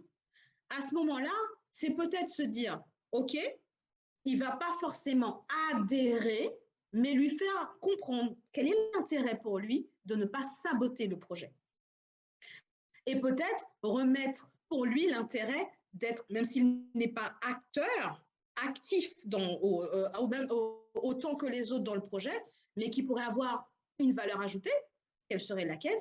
Et s'il ne veut vraiment pas, alors à ce moment-là, que sa valeur ajoutée sera « je ne sabote pas le projet ». Mais il y a une chose qui est importante, dont il faut que vous soyez conscient. Vous ne pouvez pas, vous n'êtes pas maître de ce qui se passe dans la tête des gens, même si ce sont vos collaborateurs. Vous ne connaissez pas leur vie, vous ne connaissez pas leur histoire, vous ne connaissez pas leurs facteurs de motivation. Donc, ce que vous pouvez faire, c'est essayer de les comprendre. Ce que vous pouvez faire, c'est utiliser la notion de quel est l'intérêt pour toi d'adhérer. Mais à un moment, comme je vous l'ai dit, votre mission a ses limites. Et à un moment, quand les choses ne vont pas dans le sens « j'adhère », il faut passer à une autre stratégie qui est on est dans une entreprise, il y a des règles à respecter. Il faut pouvoir, après, à ce moment-là, est-ce qu'on part dans la sanction? Il faut se détacher de l'illusion de pouvoir toujours réussir à amener tout le monde avec soi. Vous ne pourrez pas faire adhérer un collaborateur qui ne veut pas adhérer. Vous pouvez essayer, vous pouvez lui montrer l'intérêt pour lui, mais s'il n'adhère toujours pas, c'est dans votre rôle aussi de passer à de la sanction. Idéalement, oui, on préférerait qu'il adhère et qu'on soit sur quelque chose qui roule, qui soit cool, mais parfois, on n'a pas le choix. Et c'est aussi une arme, c'est aussi un élément qui est dans votre boîte à outils de manager, donc il faut aussi utiliser. Voilà, donc j'espère que j'ai répondu à la question. Je crois, oui. Et il y a Sylvie qui dit qu'elle est intéressée par le coaching des femmes dont tu as parlé dans ton introduction. Donc, du coup, oui, Sylvie, il n'y a pas de souci. C'est vrai que j'accompagne les managers hommes et femmes, mais c'est vrai qu'au départ, sur le coaching de vie, en fait, ma cible, ce sont des femmes, sur l'estime, l'amour de soi, la confiance en soi. Ce que je t'invite à faire, Sylvie, c'est de me contacter. Je vais remettre la diapo avec toutes mes coordonnées. Tu choisis par quel biais tu veux me contacter. Tu peux m'envoyer un WhatsApp, un message, LinkedIn. Je suis assez réactive, un mail, comme tu veux. Et à ce moment-là, on prendra le temps d'échanger et de parler de ton projet et voir comment je peux t'accompagner. Il n'y a aucun souci à ce niveau-là. Surtout que et en plus, il n'y a pas et on le voit bien avec la conférence, il n'y a pas de limite, le ciel, le monde. Aujourd'hui, avec la technologie, le monde, on est accessible à tout le monde. Moi, mes coachings, je les fais toujours dès le départ en visio, surtout le coaching de femmes, parce que les femmes sont mamans, elles ont beaucoup d'activités, c'est leur faire gagner du temps tout en pouvant, parce que avoir un rendez-vous sur un lieu physique, ça peut être phagocytant parce qu'elles n'ont pas le temps, parce qu'il faut gérer les enfants, enfin bref. Donc, j'ai fait le choix dès le départ de partir sur du coaching en digital et du coup, ça permet aussi de pouvoir dépasser les frontières. Donc, je t'invite à me contacter. On prendra le temps d'échanger, de discuter sur ton projet et on verra comment je peux t'aider. Voilà. Merci Ariel. Je crois qu'on est arrivé au terme de notre échange. Merci à vous tous pour votre présence, votre participation et vos contributions, vos questions qui nous ont permis d'enrichir cette minute d'échange. Ariel, je te donne la parole pour le mot de la fin. Alors, déjà pour le mot de la fin, je veux vraiment tous vous remercier pour votre participation active à cette conférence. J'ai vraiment pris plaisir à ce temps avec vous. J'espère vraiment que ce que je vous ai donné comme éléments, vous pourrez les mettre en place et que ça vous permettra d'avancer sur votre prise de poste, votre rôle de manager. J'ai envie de vous dire aussi, ne lâchez rien. Vous êtes des managers formidables. Ayez confiance en vous, vous allez y arriver. N'ayez pas peur de faire des erreurs, apprenez de vos erreurs. On l'a tous fait. Donc, du coup, c'est un formidable métier et prenez plaisir à l'exercer. pour mon mot de la fin sur la conférence. Et je tiens vraiment à remercier Marie-Claire sur l'organisation, mais de cette conférence extraordinaire, parce que ce sommet, parce que on n'a pas idée de la charge de travail que c'est d'organiser ce type de sommet. Donc vraiment, Marie-Claire, je te remercie de nous permettre, nous, de pouvoir apporter tout ça aux personnes qui suivent le sommet et pour ta dévotion, ton dévouement à organiser ce sommet qui vraiment est quelque chose de vraiment bien fait, bien organisé. Voilà, ça sera mon mot de la fin. Merci beaucoup, Ariel. Ça me fait plaisir, en fait. Et pour continuer, comme on l'a fait le matin, demain matin à la première conférence, vous aurez les noms des 2 personnes qui ont gagné le livre Manager performant et détendu aujourd'hui. Demain matin, à la première conférence, nous aurons Régine Love Moukete qui va nous parler de libérer la parole pour construire une sécurité relationnelle au sein de son équipe. Donc, je vous dis merci pour votre participation. Merci encore, Ariel. Et à demain matin, 10h GMT plus 1. Pour la 9h suite. GMT pour la suite. Allez, voilà. À demain. À demain. Prenez soin de vous. Bonne soirée. Au revoir.